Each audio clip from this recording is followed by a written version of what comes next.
If you've ever looked at your backyard space and thought, this is just a pile of dirt and weeds, I do not know where to start, this video is for you. Today, I want to take you back to the very beginning of this back patio space in our backyard. Because years ago, it was just that, a pile of dirt and weeds that we transformed into a cozy living outdoor space on a budget. We didn't have a ton of money to do it, but what we did have was a load of gravel, some upcycled pavers, and some creativity. I'm gonna walk you through exactly how we transformed this blank space into a cozy retreat, using the same cozy styling principles that I used here on my front porch and also in the outdoor spaces at our lake house rentals. So let's rewind. This space used to be what I called our someday space. We worked so hard when we first built our home after 7 years of living in our garage home, and we focused on the inside spaces, and the outdoor spaces were kind of an afterthought. We didn't have the time or the money to pour any sort of concrete pad or do any decking. So this space just sat here like this for quite a long time until one weekend we had the idea and the drive to do something about it. We flattened out the space, put down some sand, and then we found these upcycled pavers. I believe Sean got them off of Facebook Marketplace for absolutely free,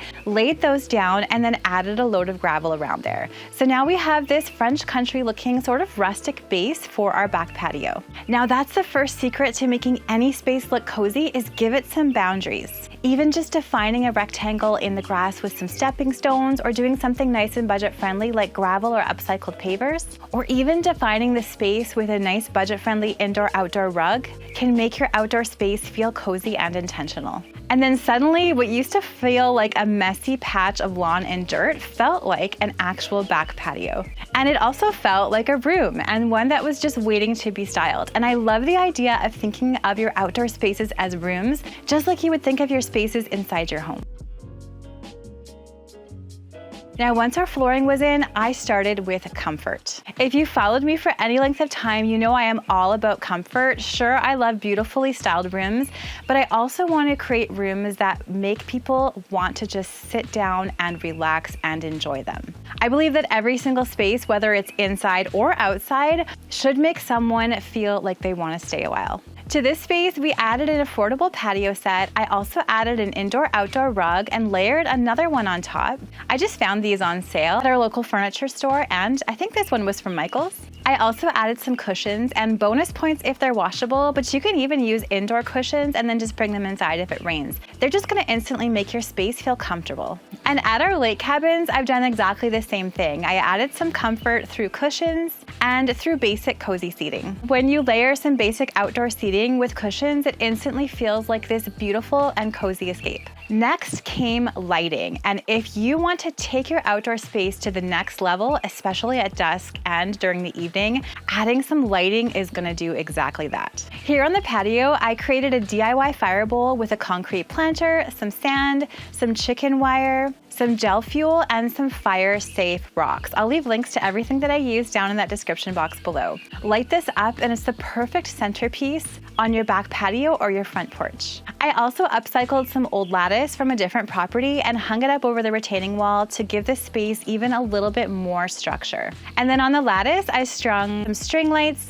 These ones are battery operated, but you can also find some amazing solar lights as well. I use solar string lights at our tiny lake house cabin, and it just creates this amazing, comfy, glowing atmosphere in the evening that everybody loves. You can also use smaller twinkle lights. You can also consider candles, lanterns, real or faux. All those little sparkly accents are gonna add that touch of magic to your outdoor space. Next, I started layering on the fun stuff. So we have some potted plants, a couple of DIYs like this Dollar Tree DIY plant pot, some faux hanging plants to give this space a little bit of texture and life, some more throw pillows, and some soft blankets. DIYs and accents like this are all personal touches. They don't have to be super matchy-matchy. Just add things that are meaningful to you and add that personal element to your space. I even made this really unique DIY mosquito repellent chandelier. I used a gold hoop from the craft store, some faux hanging plants. I also used some scrap pieces of fabric that I sprinkled some mosquito repellent essential oils on, tied them all up,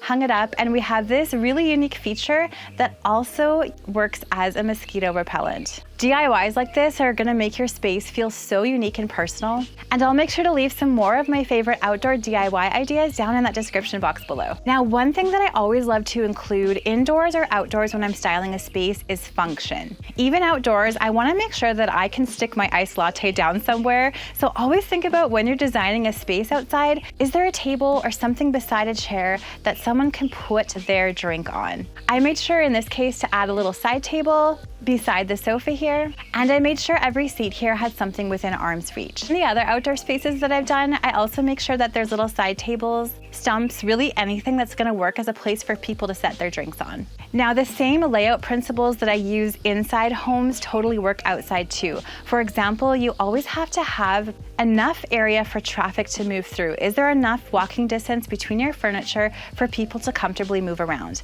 I like to include about 18 inches between furniture pieces and about 2.5 feet for walkways. Now, here's what I really want to say, and I think what's the most important about designing an outdoor space, and of course an indoor one too. Nothing here is absolutely perfect. The furniture is a little bit older, showing its wear. We have part of the rug that always curls up. There's little chips and things, but I wouldn't change a thing about this space or any of the spaces at the cabins too. I think those imperfections are what give these spaces the character and the personality that I love in room design. Because I think that cozy does not equal perfection. It's about creating a space that you actually use. Something that makes you feel relaxed, breathe deeper, light a candle, and stay a while. I use these exact same cozy principles in all of the spaces that I've designed in our lake house rentals, our own home, our outdoor spaces like this patio and our front porch. And it's a system that works in every space. And spoiler alert, I'm working on a huge project to share all of my cozy formulas and principles for interior design all in one place to share with you later this summer, and I can't wait. But for now, I hope this makeover and these outdoor design ideas inspired you to spruce up your space for the summer. Maybe all it needs is a couple little DIYs, some definition, maybe a little bit of sparkle through some lighting, and a few little personal touches to make it feel like home. If you enjoyed this video, click here to watch this video next where I share some budget-friendly Dollar Tree DIYs that you can use in your outdoor space. Everything from some glowing solar lanterns to a strawberry planter. Click here to watch that next.